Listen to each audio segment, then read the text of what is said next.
Werewolves have been haunting our nightmares and our screens for centuries. From ancient myths to blockbuster horror films, the idea of a man cursed to turn into a beast under the full moon is both fascinating and terrifying. And let's be honest, people will never get tired of werewolf stories.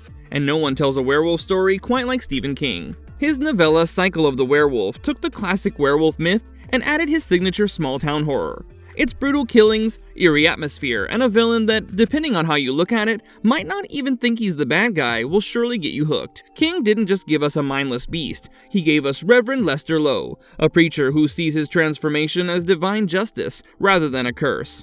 Unlike most werewolves who freak out over their condition, Lowe believes he's on a holy mission to punish sinners. The problem? He's not exactly picky about who he kills. Today, we're diving deep into Lester Lowe, his role in Cycle of the Werewolf, his portrayal in Silver Bullet, and the moment this so-called instrument of justice spiraled into full-blown madness. Before we go into our explanation, we have a very small request. If you like our content, please support us by subscribing to our channel. This is a small click for you, but for us it means a lot. Thank you. Let's begin.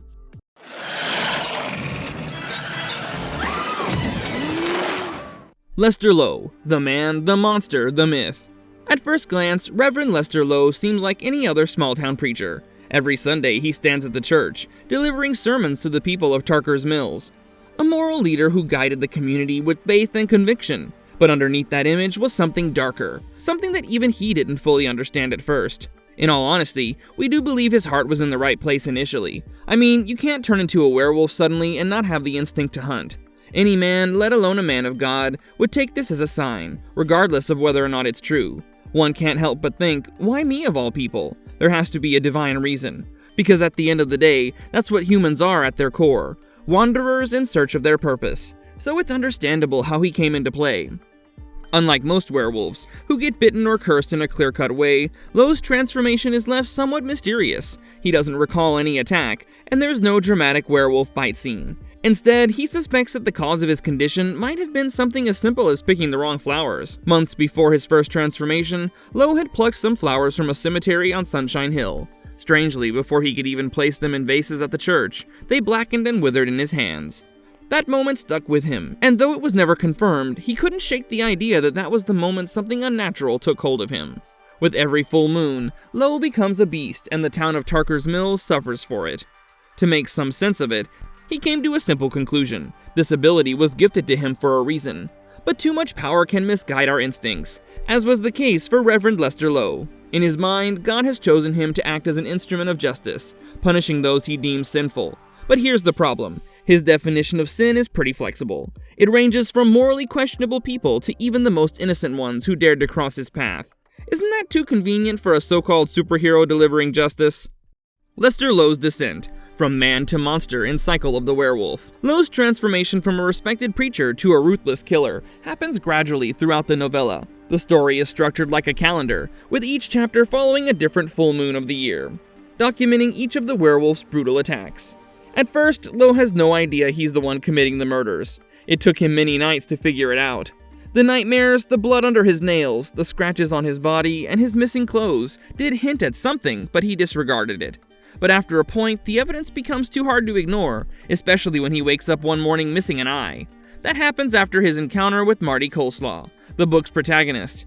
Marty is a paraplegic 10-year-old who was attacked by the werewolf in July, but managed to blind it in one eye with firecrackers. This injury became the key to identifying the werewolf, and Marty soon connected the dots. From that point on, Lowe's paranoia skyrocketed. He started receiving anonymous letters taunting him about his secret. Marty, knowing that no one else would believe him, began writing to Lowe, urging him to kill himself and end the cycle of violence. And this is where things took a turn. Granted, he was only a 10-year-old boy, but a really smart kid would know better than to threaten a man capable of being a bloodthirsty beast.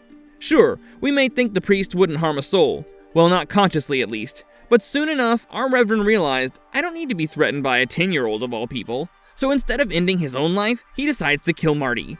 On New Year's Eve, with the full moon high in the sky, Lowe transforms one final time and breaks into Marty's home, intending to kill the boy, his sister, and his uncle. But this time, Marty's ready and armed with 2 silver bullets. Marty fired the first shot as the beast lunged at him, but missed.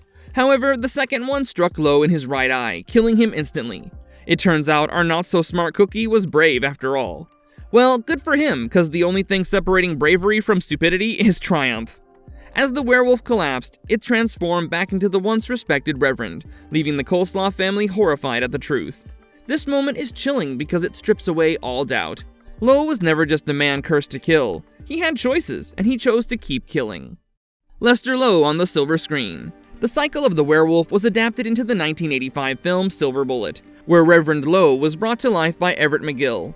His performance surely made the character even more terrifying on screen. McGill's portrayal of Lowe is calm, collected, and disturbingly controlled, at least in human form. He was very believable as a man of God because he conducted himself as such, with a sense of authority and righteousness, while subtly hinting at the darkness within him. One of the best aspects of his performance is how unbothered he is about his killings. In many werewolf stories, the afflicted character feels guilt, dread, or shame, but not Lester Lowe. He doesn't see himself as a monster, but rather a gifted man appointed by God. Difference in portrayal. One of the key differences in his portrayal is that Lowe is much more aware of his actions in the movie and fully understands his condition early on, in contrast to the book, in which it takes him months to realize he's the werewolf. The film also focuses more on Lowe's moral justification. He outright claims that his killings are acts of justice, something that's more implied in the book rather than outright stated. In the book, Marty also gets 2 chances to kill him, while in the movie he only gets 1 shot, but it's all he needs. Silver Bullet received mixed reviews at the box office, with many people praising its practical effects and McGill's performance. While it didn't become one of Stephen King's biggest horror adaptations, it gained a strong cult following over the years. It's noteworthy how McGill's version of Lowe stands out because he's not just a scary werewolf, but a villain with conviction and a god complex, making him one of the classics. Personality. Lowe didn't start out as an inherently evil monster, unlike most supervillains. Of course, most antagonists have their villain origin story stemming from a deep-rooted injustice or disappointment they faced in the world. But for most of his life, Lowe was just a regular man who was respected, calm, and well-spoken. Things only took a sharp turn when the curse took over. This werewolf wasn't always a power-hungry monster. In many ways, he was the victim who couldn't help but turn into a beast. Call it his faith in God or his own morality that made it easy for him to assume that whatever was happening couldn't be his doing. It wasn't until he had a nightmare filled with blood and violence that he finally started to piece things together. And when he woke up to find a dead body inside his church, the evidence was undeniable. He wasn't just a man of God anymore, he was a beast, driven by instincts he couldn't control or remember. Even then, he tried to rationalize it. Maybe it was a punishment, maybe it was fate, and as time went on, he convinced himself that maybe his killings were part of some greater plan. Powers and abilities. When a human is suddenly presented with unlimited power, it becomes tricky, to say the least, to keep your conscience in the right lane. Lowe wasn't just any werewolf, he was faster, stronger, and deadlier than any human could hope to be. Immense physical strength. Lowe's strength wasn't limited to just breaking through doors, he shredded people apart with his bare hands. The man snapped bones like twigs. How could his victims ever stand a chance? One swing of his claws and it was over. Even the strongest men in Tarker's Mills couldn't hope to fight him off. High speed. He wasn't your slow, lumbering werewolf either. Lowe had the speed of the wind. He darted through shadows before anyone could react. One leap into the woods and he was gone. Even hunters can chase wolves and beasts, but not otherworldly predators. Endurance.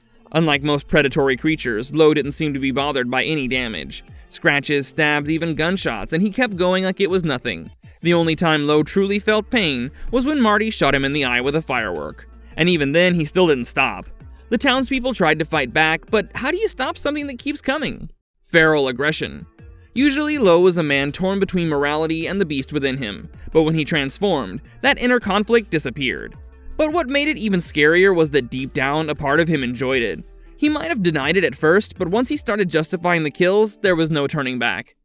Sharp teeth and claws. Lowe's physical transformation wasn't just about size or strength. His teeth were razor sharp, built to tear through flesh. One bite was enough to end a life in seconds. His claws, no less, could slash through bone and muscle with ease, turning his victims into nothing more than shredded remains. These weren't weapons he needed to train with, they were built-in tools of destruction. Shapeshifting. Unlike some werewolves who have control over their transformations, Lowe was completely at the mercy of the full moon. But even though he couldn't control when he transformed, the shift itself was smooth. In the books, he had no memory of what he had done for quite some time, as mentioned earlier. It was sad at first because he was simply a man who had to live with the horrifying aftermath.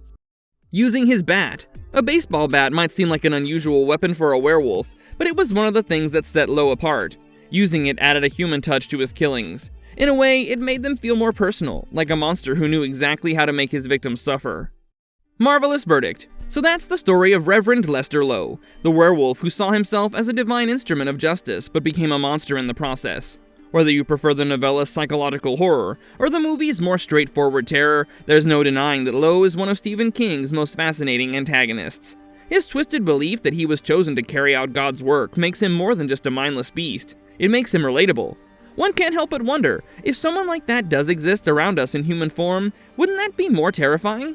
Perhaps the most dangerous aspect of a person is their twisted sense of righteousness. What do you think of Lowe? Let us know in the comments, and if you enjoyed this deep dive, don't forget to like, subscribe, and hit that bell to avoid missing out on more horror breakdowns. See you at the next one. Till then, stay safe and stay spooky.